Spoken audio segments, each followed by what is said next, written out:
Welcome back. This is Sports Zone. The show is sponsored by Piva Beverages, producers of Piva Natural Mineral Water and a host of other flavored drinks. Of course, Piva will be back for the Joy Sports Invitational this year. Guinness are also going to be at this year's Joy Sports Invitational. So when Guinness meets Piva, friends, make friends.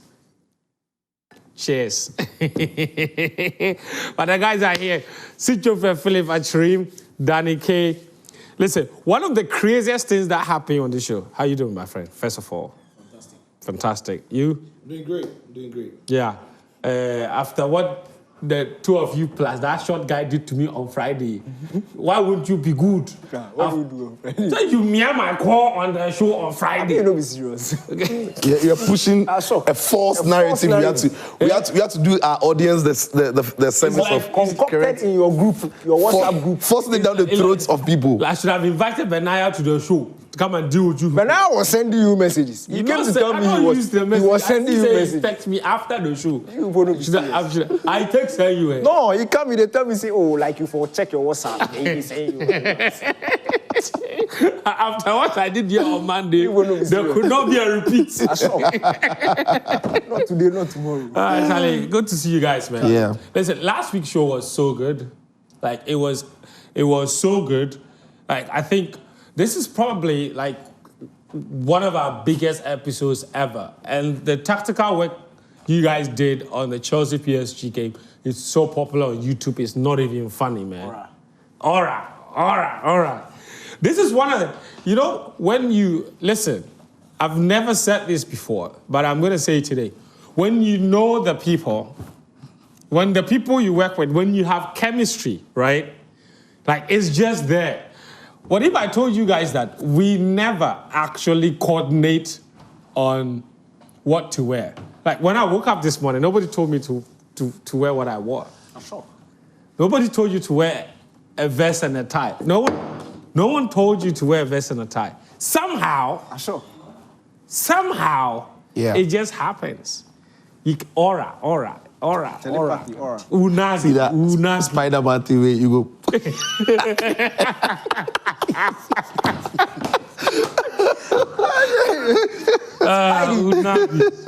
Oh, man. Good. All right, listen, guys. I have good news for you. For the first time since 2016, Ghana's Black Queens are in the semi-finals of a women's AFCON. If they can beat Morocco on Tuesday, they will make a final of a women's AFCON for the first time since 2006. That is nearly 20 years. That's how far back you have to go to witness the last time the Black Queens made the final of the women's AFCON. So tomorrow's game is a big deal. In 2006, I'm quite confident that there are viewers here who are watching us tonight who were not born in 2006. Because even if you were born in 2006, you would be 19. And we have viewers much younger than 19. Yeah. You understand? So that's how big of a deal it is. But to get to the final, they needed to get to the semi-finals first. And there was a massive hurdle for them that they needed to cross. They came up against an Algeria team that flew out to the group stages, did not concede a single goal in the group stages of the competition. They had made history, had absolutely nothing to lose. They were in the knockout stages of the women's AFCON for the first time in their history. Coming up against Ghana, they had nothing to lose. And so, but in the end, the Black Queens dug deep after a 0-0 draw, one of the best penalty shootouts I have seen a Ghanaian team participate in. And they eventually won that. 4 penalties, all in the same exact corner, the same direction, all 4 Ghanaian kickers, and all 4 of them scored. And Ghana won by 4-2 to book a place in the semi-finals. Guys, history, Saturday. The game itself was a little crappy. Scrappy is the word, sorry. With some very dodgy refereeing decisions. But in the end, they saw it out. And you need to give them credit, especially for their mental strength. Yeah, I'm extremely proud of the performance. I thought, and I think it's very unfair. I saw some of the commentary during the game talking about how poorly they were playing. I don't think, look, they are facing the team with the best defense in the competition. Yeah. Nigeria, who have blown teams apart, struggled to break down that Algeria defense. So it was always going to be difficult for the Black Queens to get in behind them. But in doing that, the Algerians basically created nothing. We contained them. Our defensive play was spot on. It was brilliant.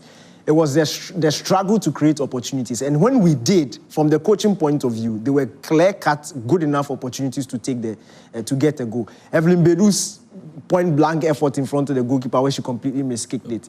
That was a brilliant, it was a set piece. First ball is one, second ball, and she flushed her lines. Yeah. But I think it was a very good performance from a technical point of view. The team with the opposition we were facing is a quarterfinal of an AFCON. You don't just go and you don't go to entertain. You go, if things are not working, you have to manage it and manage it. And for me, in extra time, I started becoming a bit jittery because obviously our record in penalty kicks is not necessarily good. But when we witnessed the penalty kicks, and I spoke to Lawrence and I asked him to ask the head coach what exactly it was. And he said they knew they had a plan, so they were not afraid of a penalty kicks. And on evidence of what we saw, this was top-level preparation from the penalty shooter point of view. And for me, these things are very encouraging. It's a group and a country that has had, obviously, PTSD from penalty kicks. We have an extremely poor record. But when you enter competitions, these are some of the avenues you can progress through. Yeah. Ghana has been kicked out of major competitions through penalty kicks. So it means that it can also go your way, it can go against you. But you have to prepare. Yeah, it's no longer a case of, it's a lottery. But we're quite afraid, the lottery of the penalty kicks. It's about preparation. And what we saw for me on Saturday was very, very encouraging. Yeah. And I'm really happy they are through. And the Morocco game, you don't, yes, it's a very tough opposition. But at the end of the day, it's beatable. The Queens have improved game by game. Slow start against South Africa, failed to score. Against Mali, we took the lead, got pegged back. Against Tanzania, took the lead, got pegged back, showed resilience and brilliant mental strength to go on and win the game comfortably. And against Algeria also, keeping it goalless.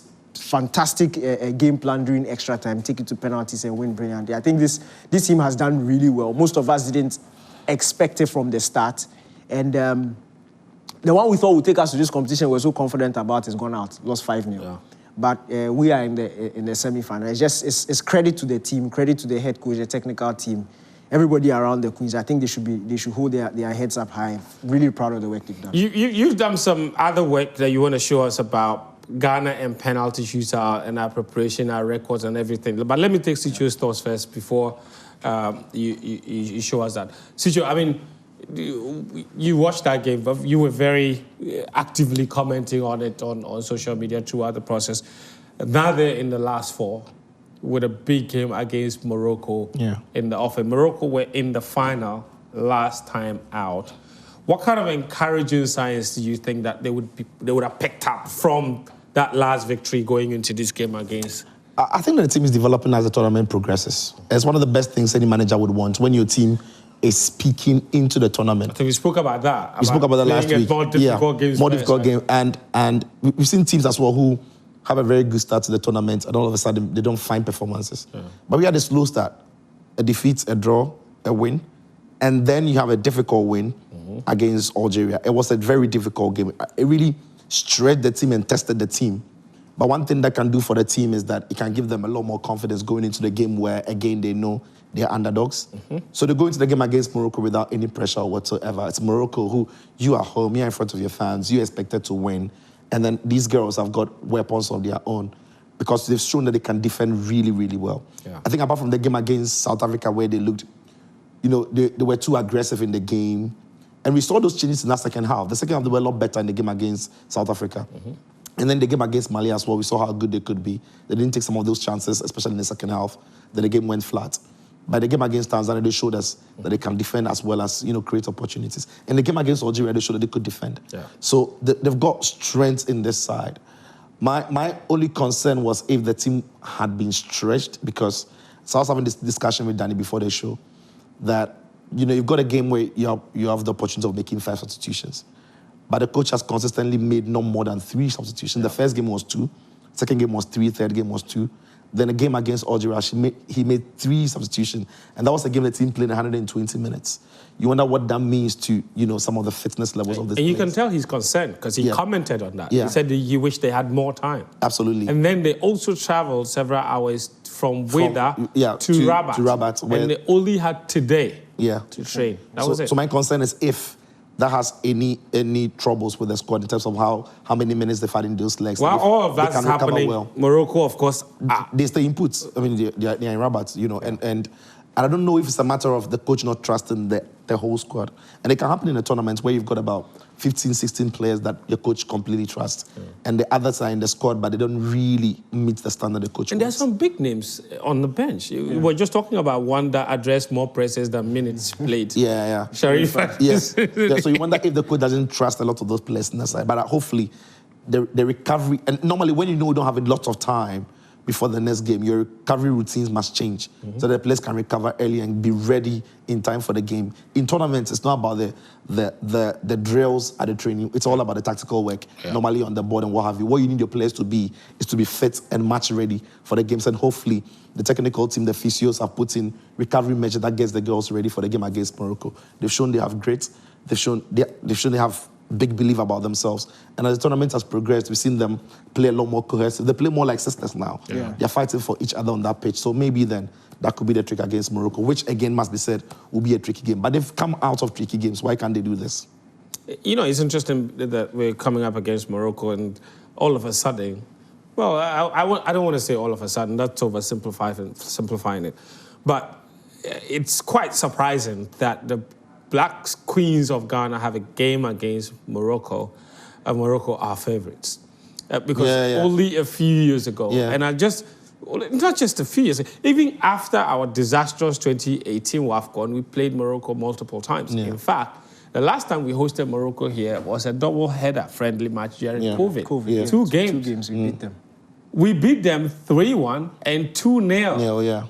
Just 4 years later, Morocco have made the WAFCON final and are in the semi-final again, potentially looking to make another final, back-to-back final. And in that period, we failed to qualify for one. We've made another one where we're in the semi-final. It does say something about structure, preparation, investment, and that all of that can get results. And Morocco is a living example. It's not just the men's team that are reaping off of the investment they've made. The investment they've made in women's football is also paying off. And they made the last, Olympic Games, right? Or is it the World Cup? They made the World Cup. They made the last World Cup as well, the women. And we haven't been Ghana, haven't been to the World Cup since 2007 in China. So it's been such a long time.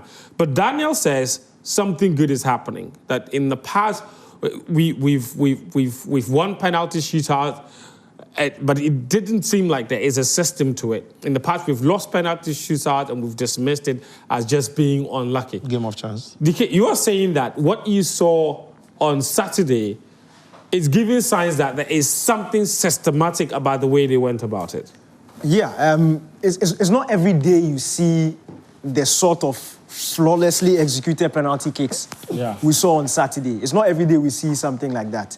And then for me, what just made me go and look at the relationship between what we saw and what the data says is what the head coach said after the game, that they had a plan.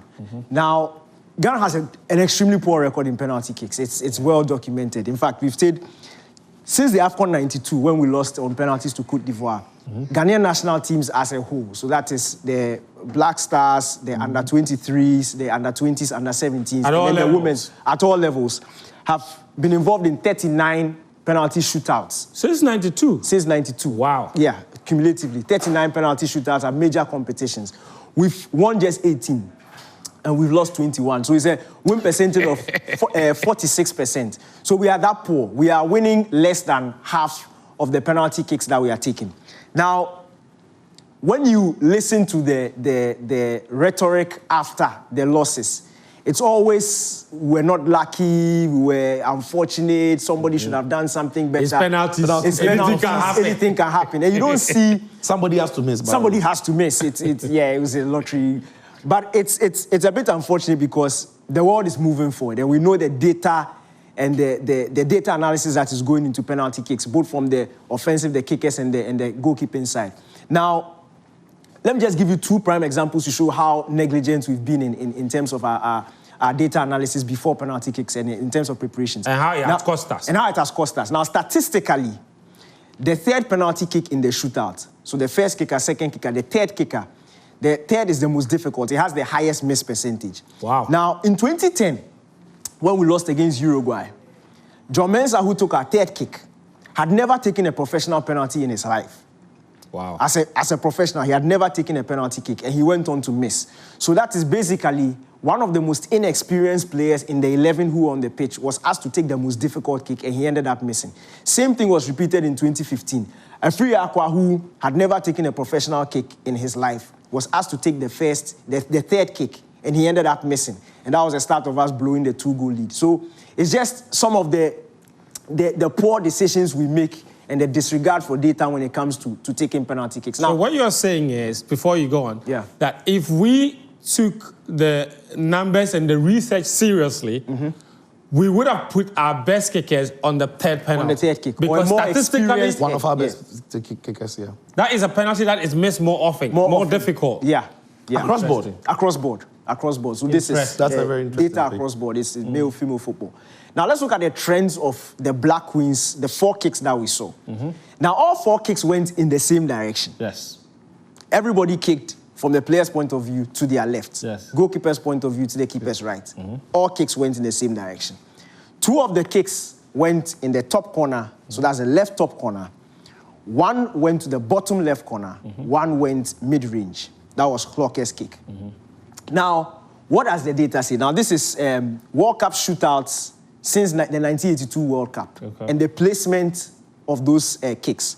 So and the success rate each comes with? Yes. No, this is just placement. So this is like 5.5% of the penalty kicks that have been taken in this direction. So this is the placement. So the data. So what the box you have is the goalpost. It's the goalpost, exactly. So this is the goalpost. Yes. And this is where penalties have been taken in terms of shootouts. The most popular angles are the right bottom corner and the left bottom corner. Both 14.5 and 14.8. 14.8. That's where most of the penalty shootouts have gone. Now let's look at the conversion rate, success rates. You see at the top areas, 100%. 100% when you take it to the top areas, the high, very close to the pole. And after the 100%, the most successful areas of the penalty kicks are these sides. Yes. The left. Close to the goalpost. Close to the goalpost, where the Black Queens hit it. So 16 out of 17 penalties since the 82 World Cup have scored when the player hits it extremely very close to the pole, to the left-hand side. Yes. And then the next highest percentage is 86.5%, 32 out of 37. So the data is telling us that if you kick it to the left, very close to the pole, you are very likely to score. That's the most successful area. Then we go back to what the Queens did.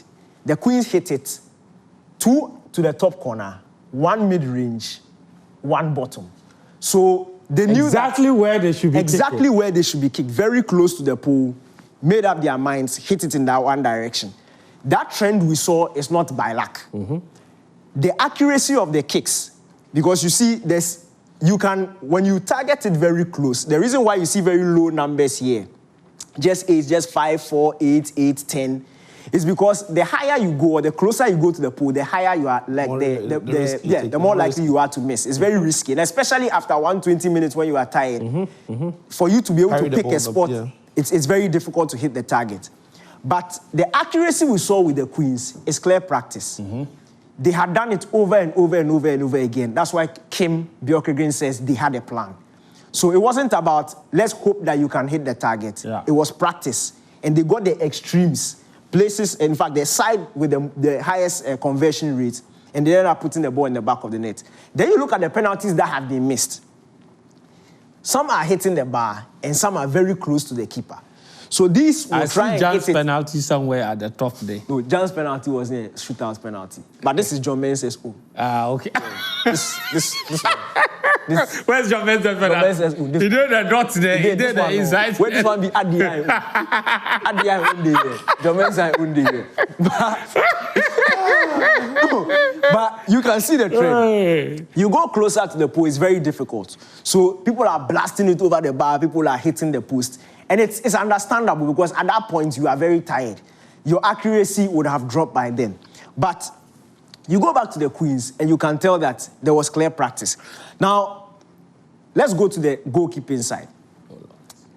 A study done by the Association for Psychological Science in 2011 showed that by default, goalkeepers of the team that have just gone behind in a penalty shootout have a bias for jumping to their right.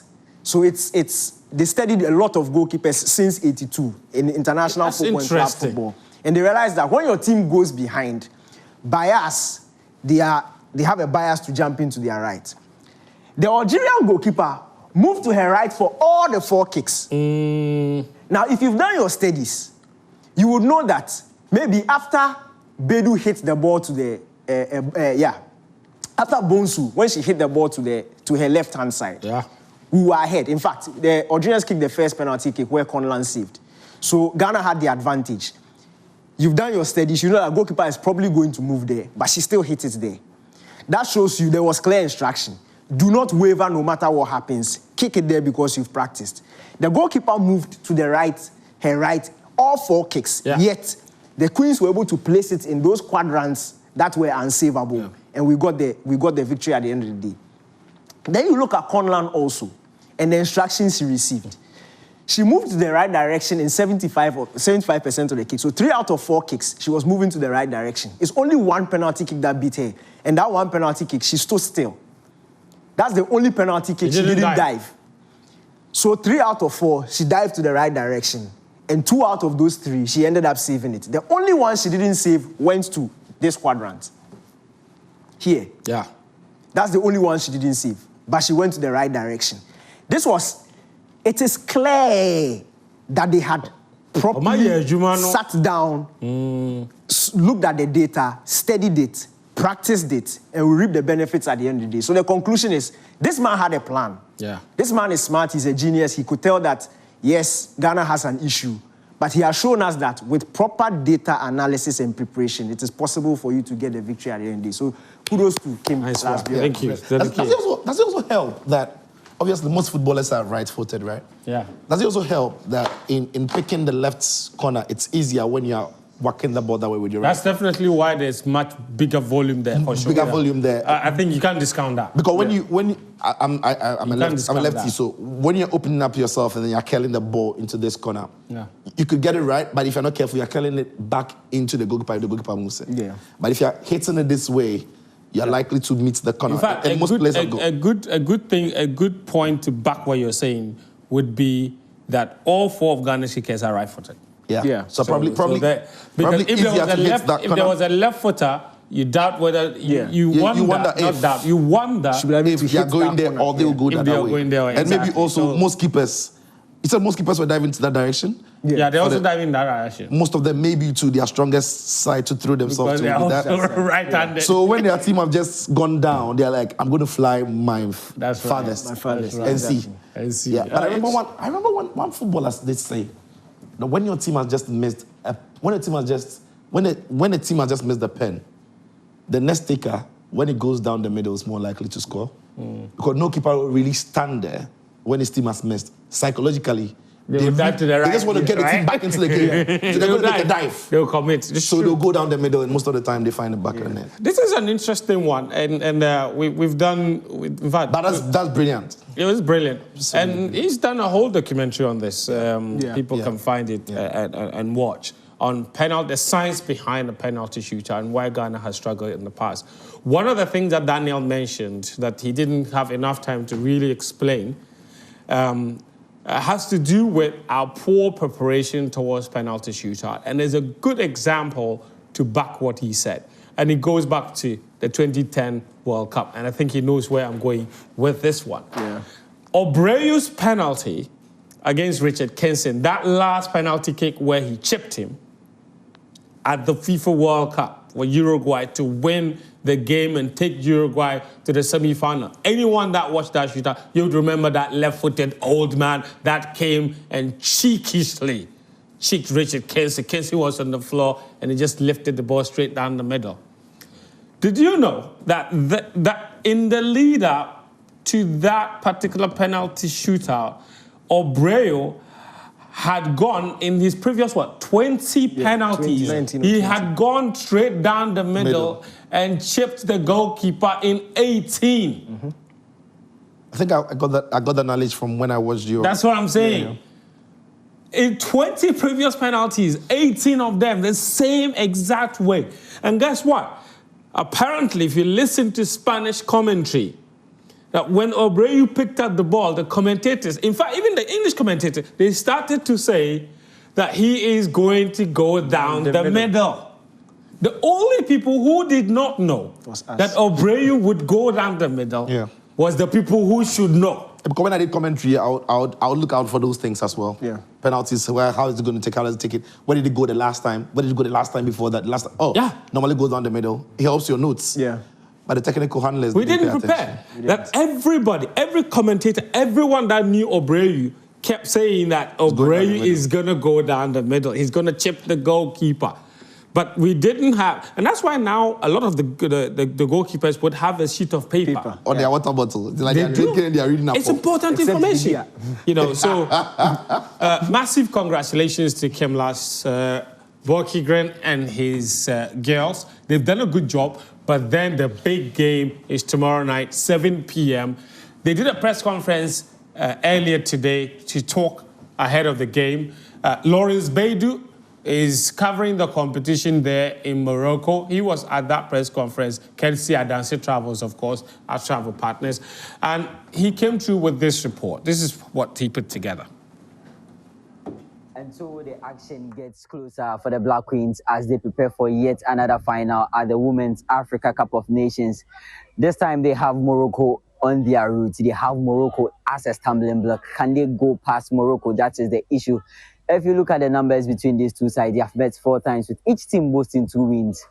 2 wins for Ghana in their home country, 2 wins for Morocco as well in their home country. So they have an equal share of the games that they have played. But as far as this competition is concerned, they have not faced each other. Before their final preparations, both sets of teams were at a press conference where Kemlas Borkigren talks about mapping out strategies to ease out the threats that the Moroccans will bring to the Black Queens. It will not be the best before this game. I still believe in my players. I know that we can do it tomorrow. Pretty well.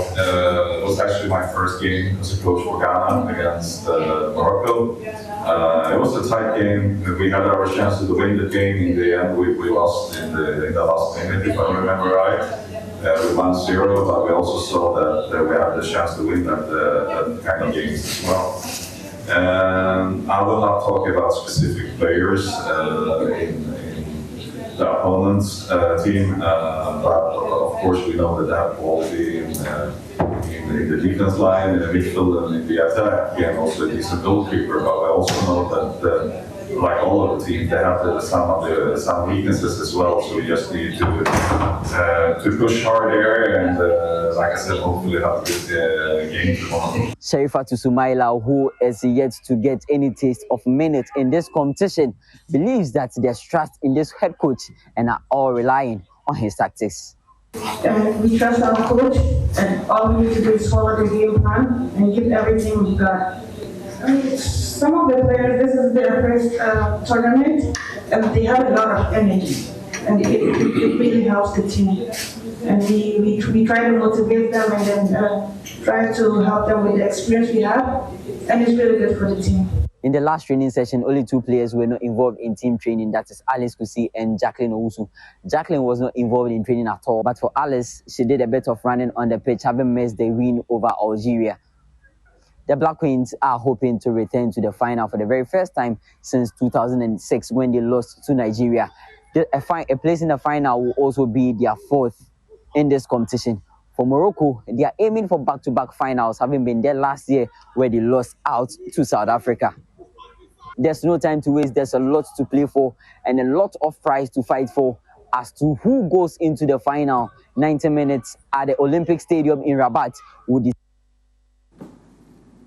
right, that's Lawrence Beatty reporting live from Morocco. Kind courtesy Adansi Travels. The other semi-final game is at 4 p.m. on Tuesday. That's between record champions Nigeria and defending champions South Africa. That's the final before the final for sure. Those two met in the final here in 2018. Yeah. Nigeria won on penalties. Oh, God. Now, welcome back. This is Sports Zone, brought to you by Guinness and by Piva Beverages. Of course, we brought you Guinness Match Day. Piva, also proud sponsors of this show for a long time. The Joy Sports Invitational is on August 9. Lots of companies have signed up for the competition. It's an avenue, as we keep saying, for you to bring your staff together for one day of networking and exercise at the University of Ghana Sports Stadium. You can also sign up your company, register your company, bring your staff, even if you're a staff of 10, you're a staff of 5, bring them. There are certain sports you can do, individual sports, right? Tennis is an individual sport. Yep. Ludo, you know it, exactly. You don't need to play football. You don't need a team of, that's right. You don't need a team of 11. You don't need a large team, okay?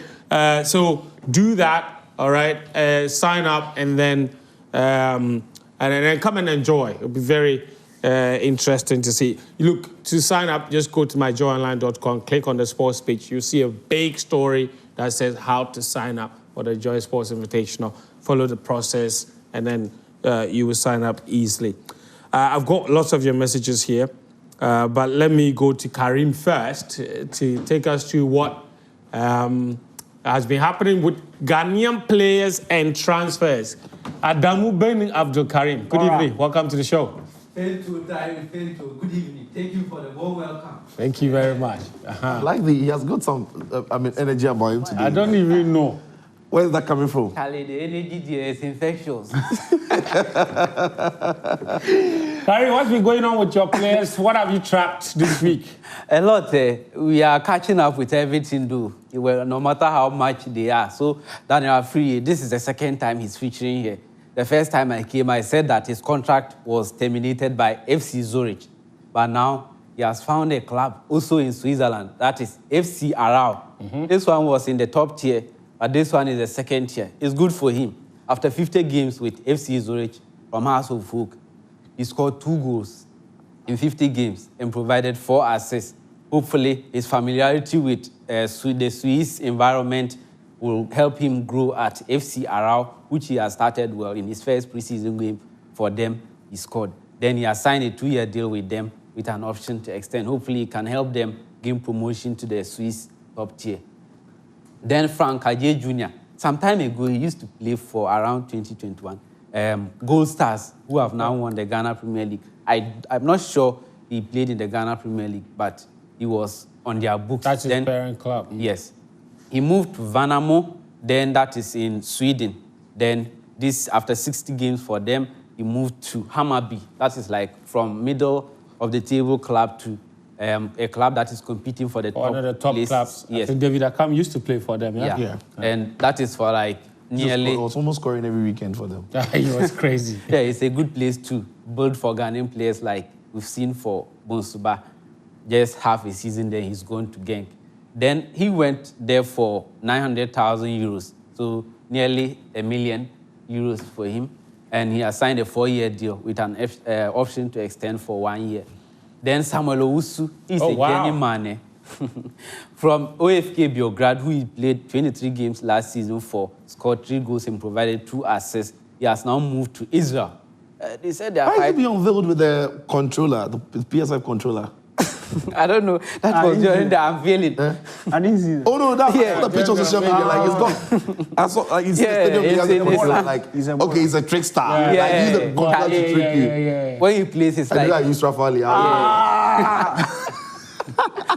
You know, he can dribble a lot. It's like when he's playing with the game, that's where he learns some of the tricks from. He played for OFK Beograd, that is in Sweden, that is Serbia. The same top flight. And this season he has moved to Israel. Peter Tikva. Maybe something good there, we don't know.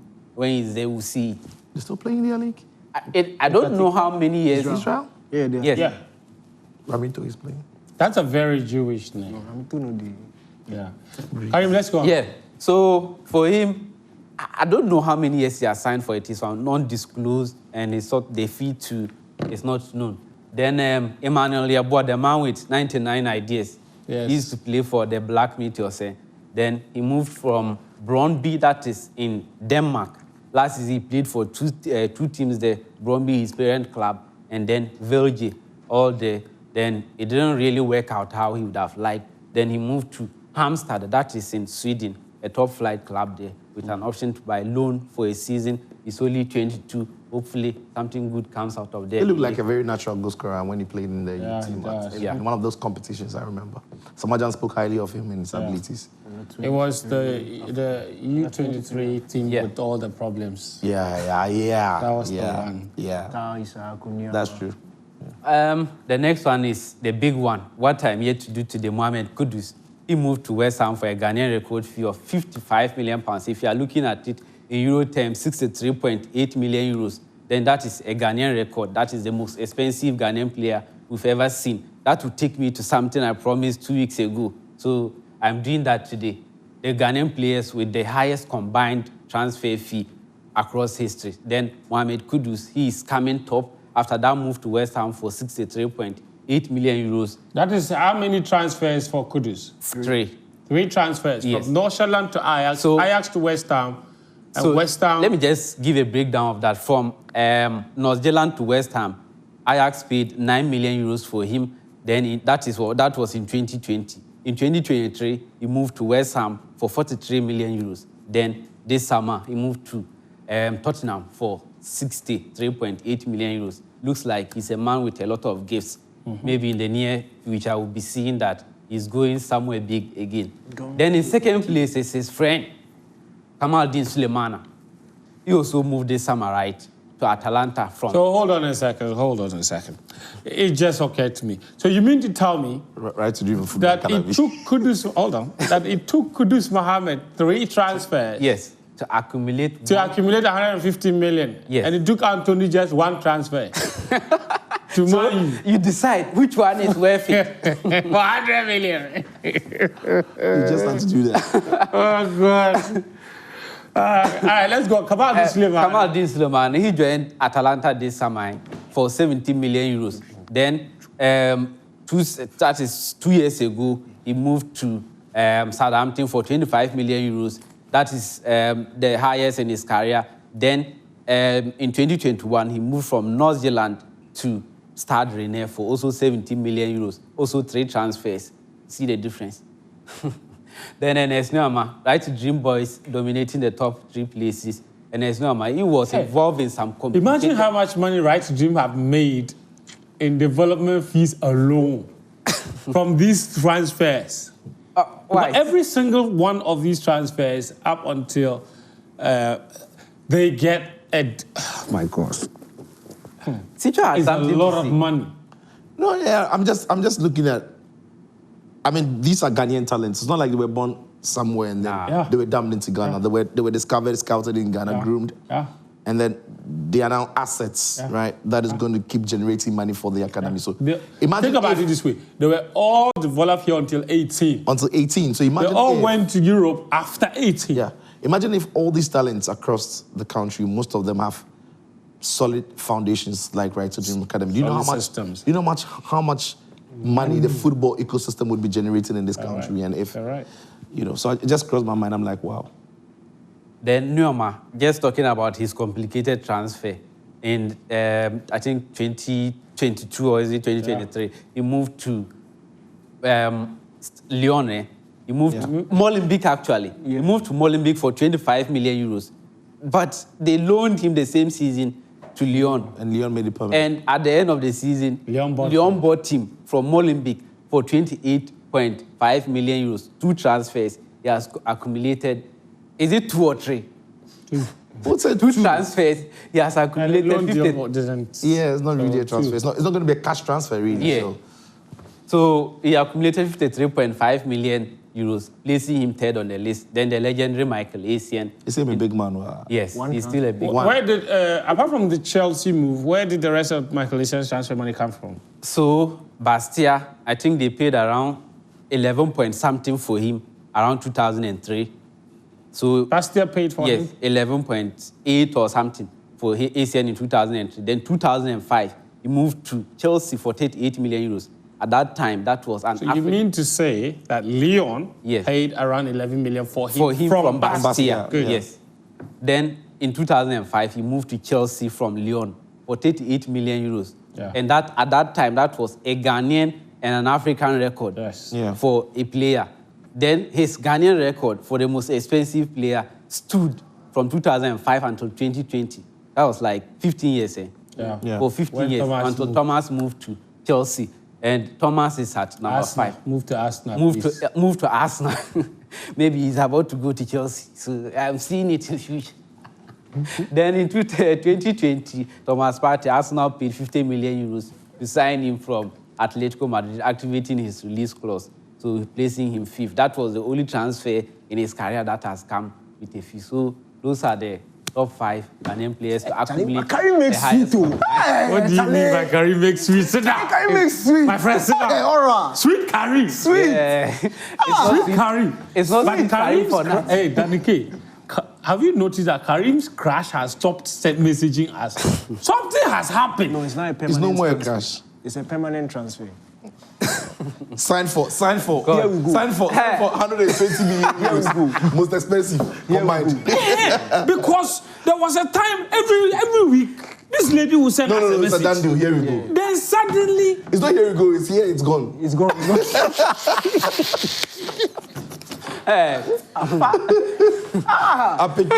Sweet Karimus. What a guy. as for his strap shoe, Charlie, nice for you. it's solid.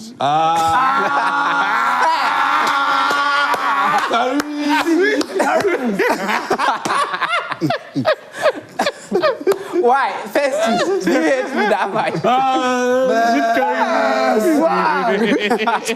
Oh, Karim is too hard. I have a question. To who? For Not Karim. He knows that I'm too diabolical.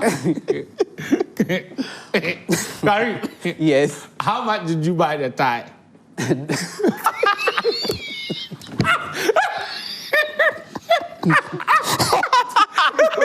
What do you call it? I won't do it again. Go.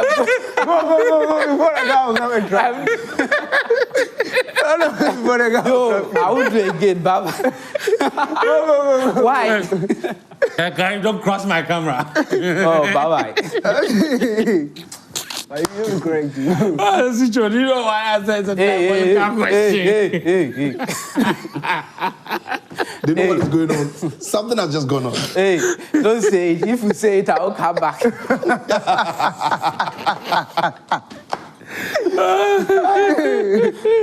Sweet Karimus. All right, Karim, thank you very much. Thank you. And let me read a few of your messages that have come through, okay? Quite a lot of them.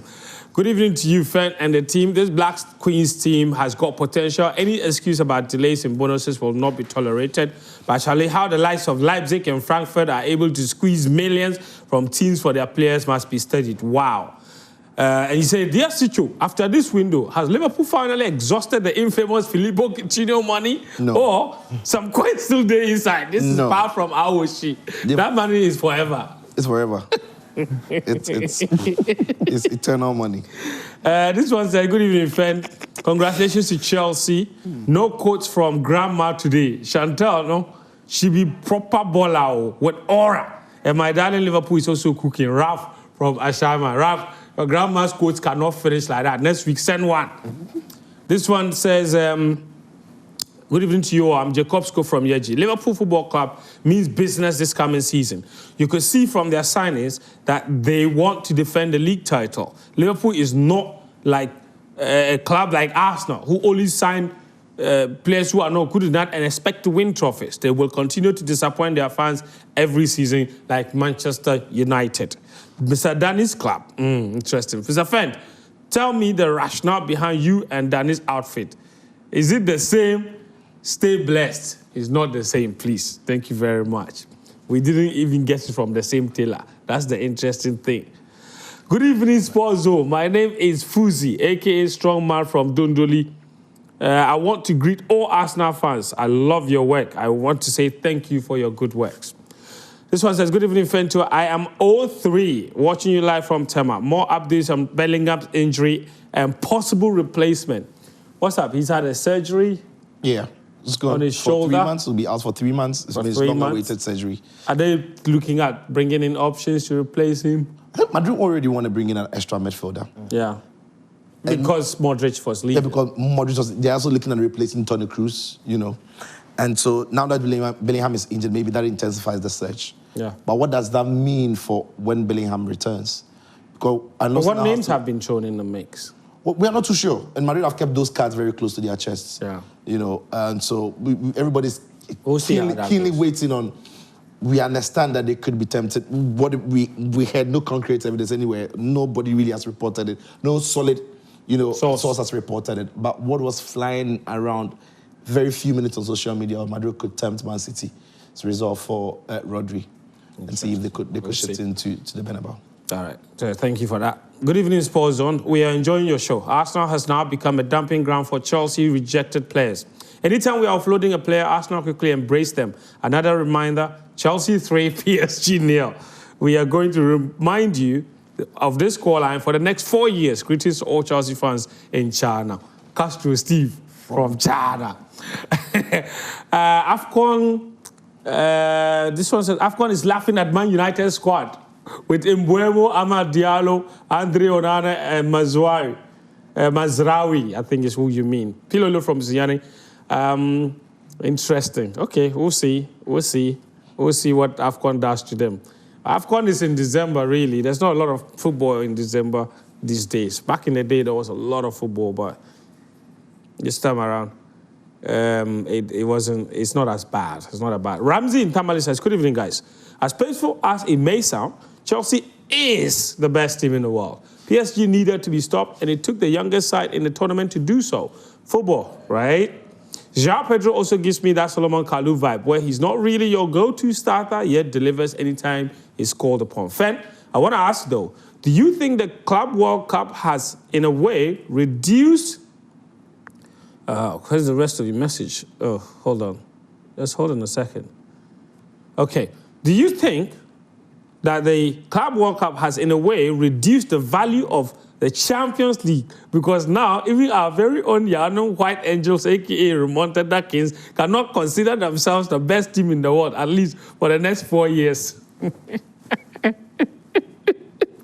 Hey, Ramsey Interval, Chelsea fans, you deserve everything you go through when your team loses. Now I understand, me, I'm a Chelsea fan, but I understand the Asu fans.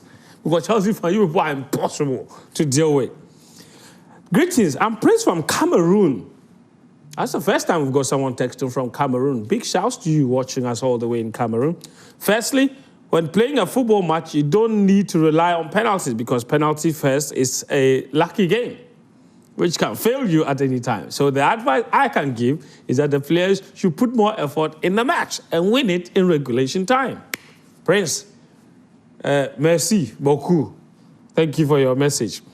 This one says, I think FIFA should consider organizing an interspecies or interplanetary tournament just for Chelsea. Have you guys noticed that Chelsea fans have managed to still hijack today's episode of the show 1 week after they have won? Tired themselves. He says, so we've already conquered the world, so it's time to think ahead. Next season, we are coming in different colors. Neto Delap Co, NDC. Neto Palma Pedro, MPP. Co Pedro, CPP. We want to face off against teams like cheaters and lepers. We've already dominated human football. It's time for the next challenge. This is Zimbo Selassie. Oh, that's a good one. That's a good one. Oh, God.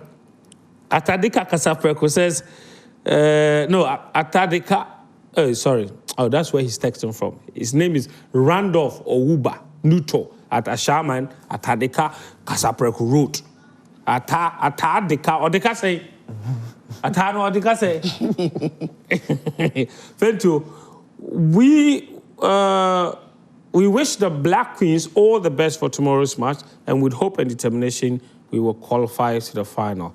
This one says, Danny has brilliantly explained the science behind penalty kicks. I'm an ardent follower of Sports Zone. Superb analysis by your crew, Sicho and Danny. I would like to meet you guys soonest, please. I'm Inusa Haruna, watching from Techiman in the Bono East region.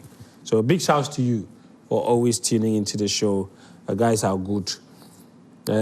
Jude from Nalerugu says, Conlan Cynthia in 2019 to 2022 was my 1 year senior in Tamale College of Education. So she's a teacher. Interesting. She was our sports prefect, and we were in the same hall, Mishla Hall. Anytime we had inter-hall games, she dribbles from her pole to the opponent's pole and score. She used to play, but not as a goalkeeper. Our girls used to win the trophies always because of her until she left. She's very good. Congrats to the Black Queens. That's an interesting message. Wow. Okay. Also, if there's a problem with the squad, the coach can bring a second goalkeeper and quick throw her in on field. That's right. Ramsey in Tamale said the girls were really good against Algeria, especially Chantel Boy Hokla. That girl is a real vibe with some Marion Jones kind of aura. That's a good comparison. Yeah, that is. Mensa and Takradi said, in fact, I have watched all the Queens matches and I must say it's annoying watching them. The team still lacks coordination and what amuses me is the shooting from about 4 to 5 yards. There's only one place you are referring to.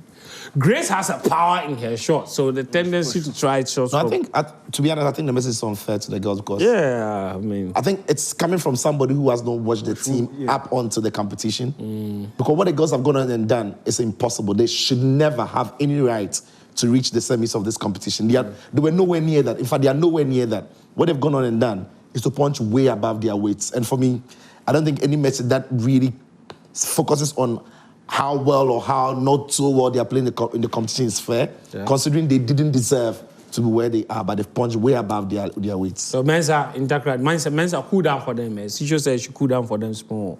Crespo from Takwa says, great analysis by Daniel and some positives to learn from that. Prosper from Adenta says, you guys are looking good, just like your good show. Greetings to senior football statistician Danike and my number one gentle and neat guy, Sicho. From the day I met him at Aviation Social Center, I realized he is such a gentleman. I admire him a lot. I have a feeling our women will pull a surprise by lifting the trophy. God help them. But Liverpool, no, the money for Ekitike, see, Ekitike. Why have you struggled so much with this name? Ekitike. Why you don't struggle? When I'm saying it fast, sometimes I say Ekitike. Ekitike. Is it Ekitike? I know it's K. Keti. Keti.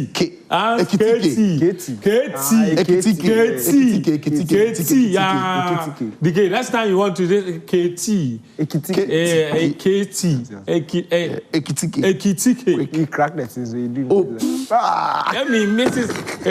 When he misses a chance. This thing Sicho does. See, let me tell you, quick story. Yeah. I did that sometime. Random conversation with my wife. Then I said something. I think I was giving her fans or something. Then she goes up. And I'm like, where did you learn this thing from? Because I know this thing from somewhere. I said, what do you say? She said, I said, She said, oh, is it not Sicho? Charlie! Charlie. You can't give her fans without... Interesting. All right, guys. Listen, I've got more messages, but we're going to take a short break. When we come back, I want us to go through the transfers. Let the guys tell you what they think about every single one of those transfers that have happened. All right, welcome back. This is Sports Zone on Joy Prime. My name is Fentio Tahir Fentio. We're on the last leg of the show.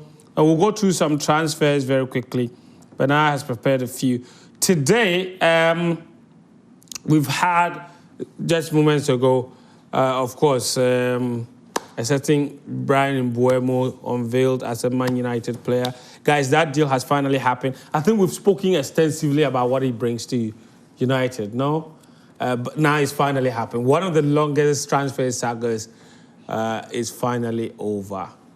And this guy, you see here, Brian Mbeumo, United have signed an amazing young player. He's much younger than Kylian Mbappe, and he will play for a long time. If they tell you that Mbeumo is younger than Mbappe and you don't believe it, Google their ages. Mbappe is an old man, he's older than Mbeumo. You understand me? That's what I'm saying. But good that United finally have this done. Yeah, it's good that United have got this done. And for United, I think some of the signings they're making make sense. Already established Premier League players who might not need time to adapt to in the shirts, in the league. Because at the moment, United are not competing in Europe. Yeah. They've got their entire focus on domestic competitions, the League Cup and the 2 Cups. So you need players who just come in and straight away fit in.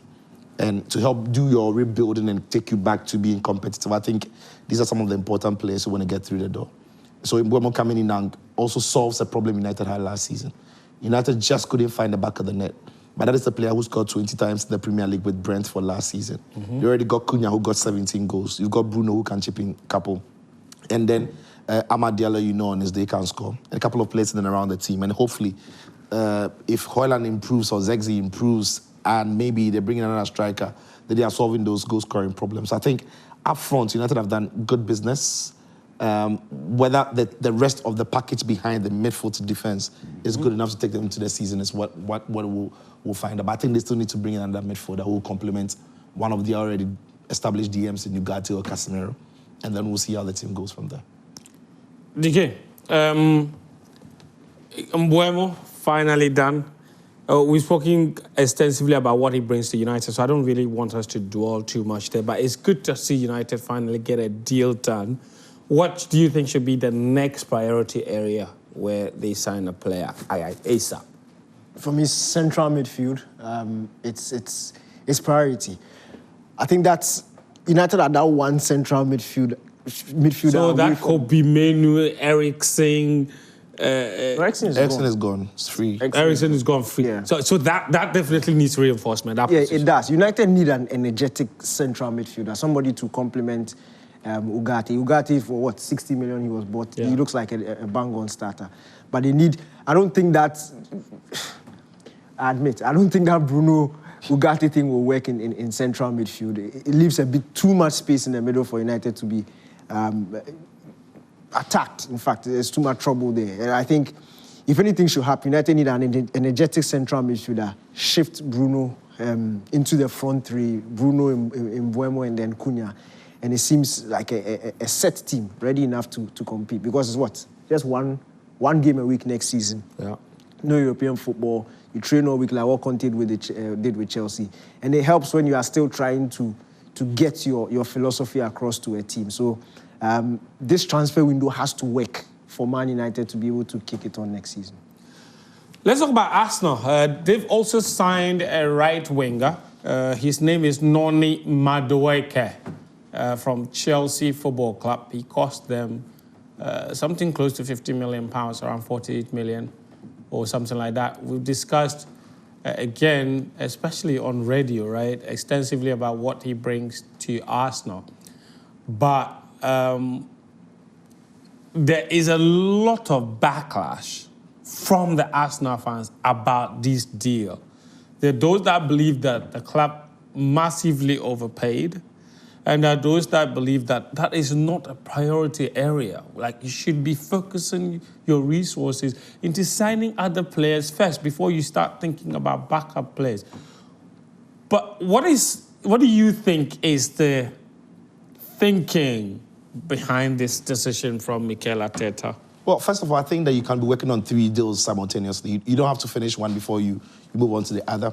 And we know quite clearly Arsenal are working on a striker. We know Victor Gyökeres' deal, Arsenal were working on it. It's stalling because the 2 teams are not agreeing on the fee and the package. But yeah, Arsenal could have been working on Gyökeres and also Madueke and other players. So I think when fans say they shouldn't have signed Madueke and they should have prioritized other players, I don't think it's fair. because both could have been done simultaneously. And those two deals can be very separate.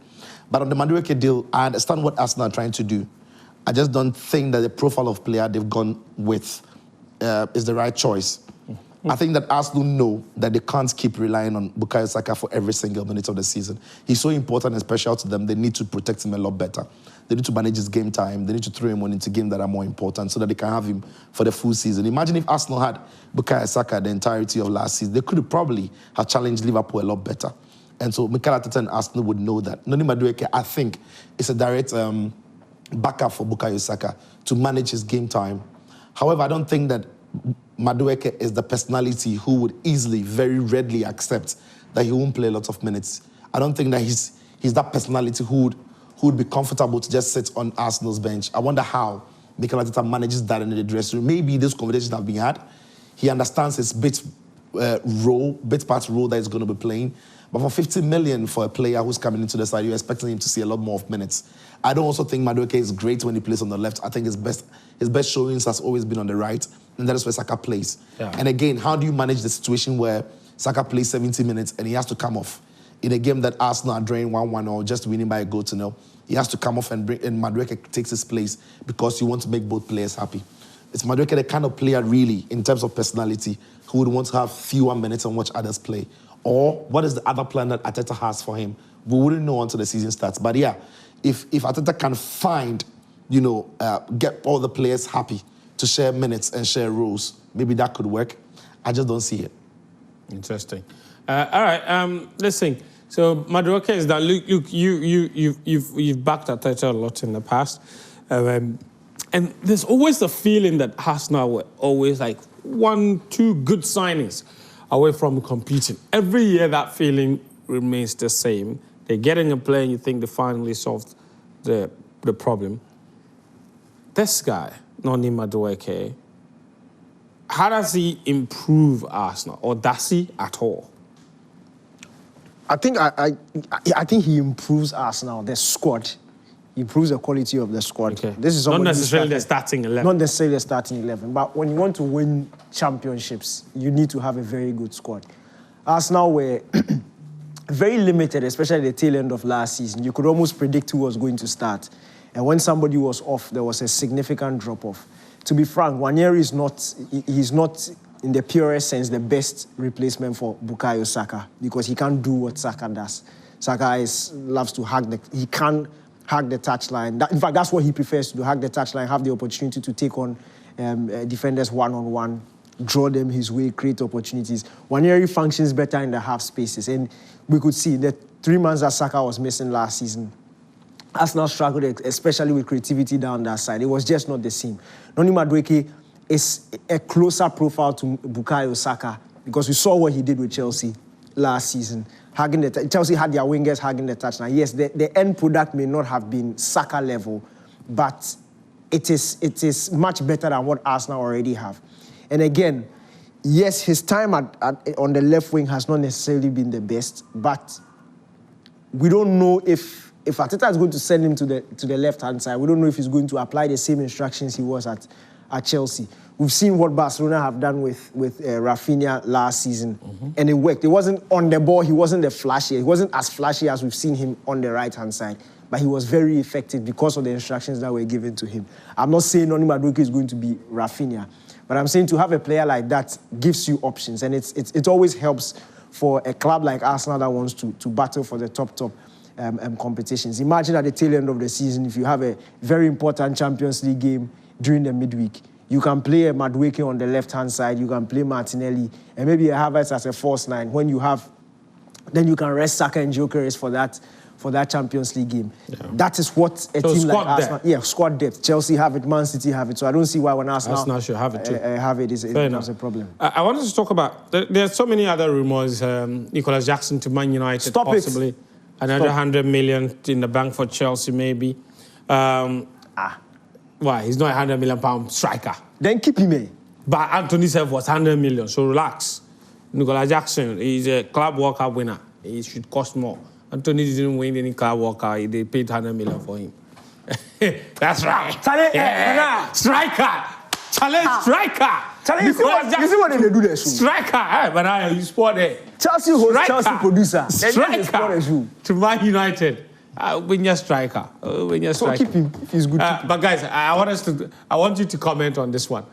Rashford to Barcelona, loan deal, but it's not going to get a bigger chance than this to really take his football to the next level. He's going to play in a better team amongst better players, in a team where he's not going to be the main man. And I've always said the problem for me has never really been Rashford. Yeah, he would take some responsibility, but how many players at Man United have cut it? Not many. I think he goes into a better environment, a better club, a better team, a team where he's not going to be, like I said, the main man. He's going to be part of the squad, and I think that is Rashford. At Man United, they saw him as a main man, the number 10, get the goals, create the chances. That's not him. But if he's going to be part of the team, if he's going to just play his bit part and not be the highlights of the team, I think he will thrive. And at Barcelona, he might not necessarily be the starter as well, but when he has his opportunity, he offers them something that maybe many of the players don't have. He runs in behind more than Lamine Yamal would, or at times Rafinha would, because Rafinha comes short to combine a lot more and also gets in behind a lot more. But Rashford will constantly be hoping to do that. So it's a good player to have around Barcelona. All the best to him. All the best to him. Thank you very much, DK. Thank you very much. I think that's our show for tonight. Yeah. Thank you all, guys, for all your lovely messages. Thank you, Sicho, as well.